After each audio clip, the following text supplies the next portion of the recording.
On this week's Waypoint, Riot turns up the volume to 11, Darius is getting a rework, and more bans for pro players.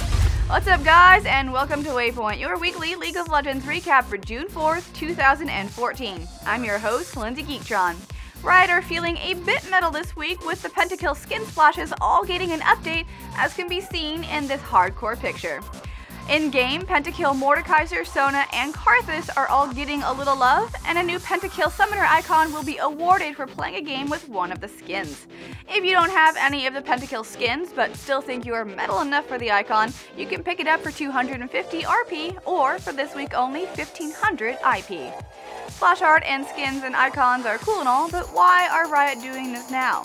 Because they've just released a totally kick-ass metal album called Smite and Ignite. The album is free to download, or you can also listen to it on YouTube with some really cool special effects. We won't put a sample up here for you to listen to because metal's not everyone's flavor, but you have to check it out. I love that Riot does this really awesome, crazy, cool, random stuff. Something tells me though that we're going to have a bit of a concert at the World Championships later this year. The Pentakill goodness also comes along with a general visual rework of Karthus and his skins. It's about time. As you can see, it's a huge improvement, that poor guy. Even though this is just a visual rework, we think we're going to see a massive increase in Karthus play because of it. People always want to play the new shiny, and once they start playing him again, they're going to wonder why they stopped. He's still arguably the strongest late game monster with massive AoE power and a global that can define the game. The Death Singer will be coming back with a vengeance, and that stupid Requiem, God I hate that thing. Darius, like many champions, took the league by storm at release. A bruiser that didn't need to build very much damage at all to inflict massive pain on his opponents. A big part of that was his true damage ultimate, but the magic damage on his passive meant that it was just really hard to build defensively against him. Then of course there's his reset potential. If he gets one kill, like Katarina, he's gonna wreck your entire team. Goody! Since then though, although his kit and playstyle hasn't changed, he has seen nerfs that make him a rarer pick. The problem with Darius, like a lot of those problematic champions, is that his strengths make him fun to play, but no fun to play against. Riot have confirmed that the champion update team is working on a Darius rework, but they can't give a solid release date at this time. They want Darius to get to a spot where he has to build up longer throughout the fight to achieve that big payoff, presumably with his ultimate. In theory, Riot want the interesting gameplay for Darius to come from just hanging in there a little bit longer, while the fun gameplay for the enemy involves hit-and-run tactics to make sure that Darius can't get to the point where he smashes your face in with a giant axe. Ouch. We are not going to try and analyze fairly vague words about a still-in-progress rework without the full details on his kit, but that kind of philosophy sounds a little familiar, doesn't it? How does every carry survive the big, scary bruisers trying to eat their faces? By running, hiding, and doing as much damage as possible before they get mauled. It's a fine line to make bruisers like that fun and fair and balanced. Like Jax! Just kidding. Riot, please nerf.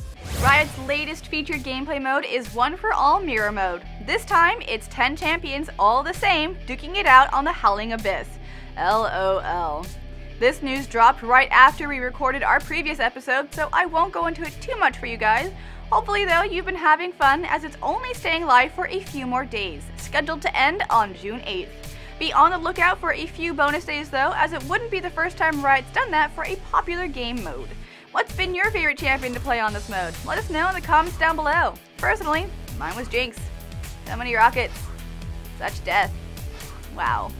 Not for the first time, professional players have been banned from the LCS and Challenger scene for the rest of the year.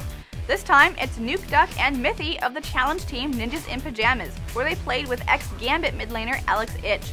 You may be more familiar with Nuke Duck and Mithy from their time in Lemon Dogs, where they represented Europe at the Season 3 World Championships. How the mighty have fallen! Unfortunately, with Riot revealing this week that the two players were overwhelmingly toxic in solo queue, hence the ban. We won't badmouth the two players, they did what they did, and that's that. It's not the first time this has happened, with former Dignitas jungler I Will Dominate being a prime example.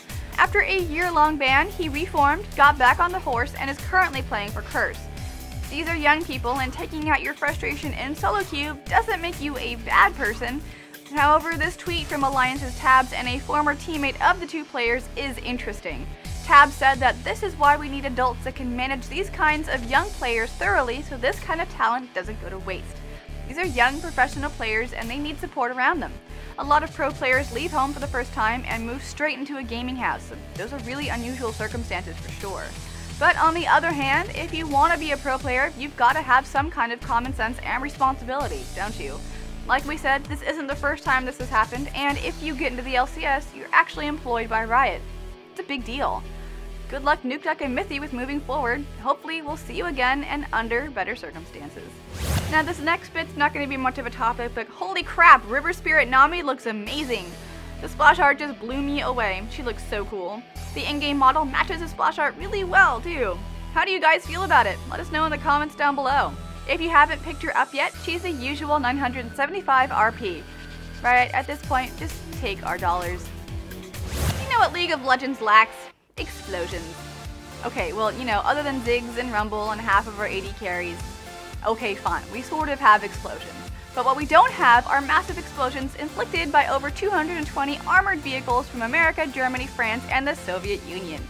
If those are the sort of fireballs of death you're looking for, then I highly encourage you to check out World of Tanks. World of Tanks is a team-based, massively multiplayer online action game dedicated to armored warfare. New players can jump into combat and get going in less than a minute, fighting with players from all over the world in fast-paced epic battles. Best of all, it's free to play with no barrier to entry.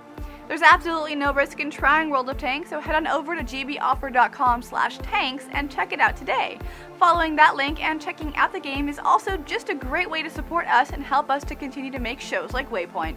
Once again, to check out World of Tanks and support this content, head on over to gboffer.com/tanks and have a blast. See what I did there? Tanks. Blast. Yeah. And that does it for this week's episode of Waypoint. Be sure to check back every week for the latest League of Legends news. If you enjoyed this video, please like and comment below to help us reach more people. And if you want more League of Legends news, content, and updates, be sure to subscribe to our YouTube channel, LolNationTV. I'm Lindsay Geektron. You can follow me on Twitter at LindsayGeektron. Thank you guys so much for watching, and I'll see everyone at the next Waypoint. Game Breaker TV.